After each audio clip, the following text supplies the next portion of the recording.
Hello, my name is James Harrington, and this is my presentation on plate tectonic processes and how they relate between different terms involved with the ocean, and not only the ocean, but just the world in general. The first thing we'll talk about is seafloor topography and how plate tectonics shape the seafloor, um, and the different features that we see below and above the surface. Um, to start, plate tectonics, they move in three different directions. They're at different plate boundaries. Convergent plate boundaries is where the plates move together. They collide and form those mid-ocean ridges and those mountains that we see that make the ocean not flat and give it the uniqueness that it has. Divergent boundaries are where the plates they separate from each other, and when that process occurs, it creates trenches. All the trenches that we find in the ocean, those are a result of plate tectonics moving at a divergent boundary. And a good example of that is the Marianas Trench, the deepest part of the ocean. And then there's other places where there's transform boundaries, and that's where the plates kind of slip and slide from each other, and they kind of just they kind of just slip off of each other. The force is so great that they just slip, and yeah. Um, the next thing we'll talk about is the type of crust that lies in the ocean and on the surface. Um, in the ocean, it's what we call not oceanic crust. It's what we'll find at the bottom of the ocean. Um, it differs from continental crust.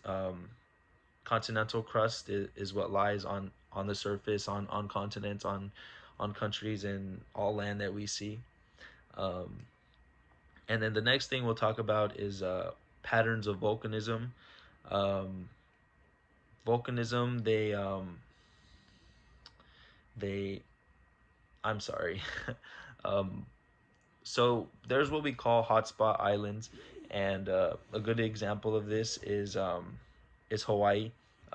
It's filled with hotspot islands, and there are certain parts of the world where volcanism is active. There's volcanoes that aren't active, and the result of this can be the volcanoes that are active are what we call hotspot islands, and the magma is just it's heated, it's high melting point, like it's just the volcanic activity is active. And then there's parts of the world where volcanoes aren't active. That's what we call subduction zones, and basically it lowers the melting point of the magma of the mantle, um, of like the mantle plume. Like there's very low volcanic activity, and eventually they're what we call volcanic arcs because they are non-active. um and then, yeah, like the last thing I'd talk about is the seismic activity. The seismic activity has a lot to do with how we see different things in the ocean and how different features are formed. As I mentioned before, the different plate boundaries will kind of tell you what occurs in that area.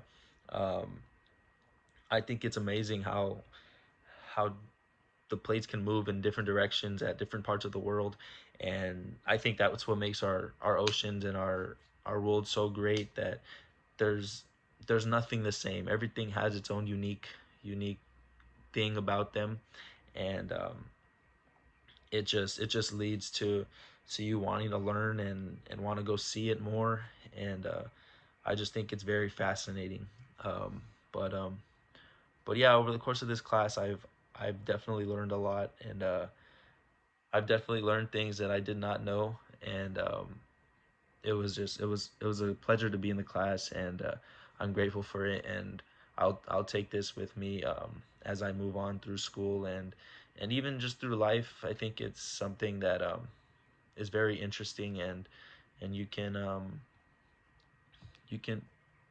you can just go explore. So thank you.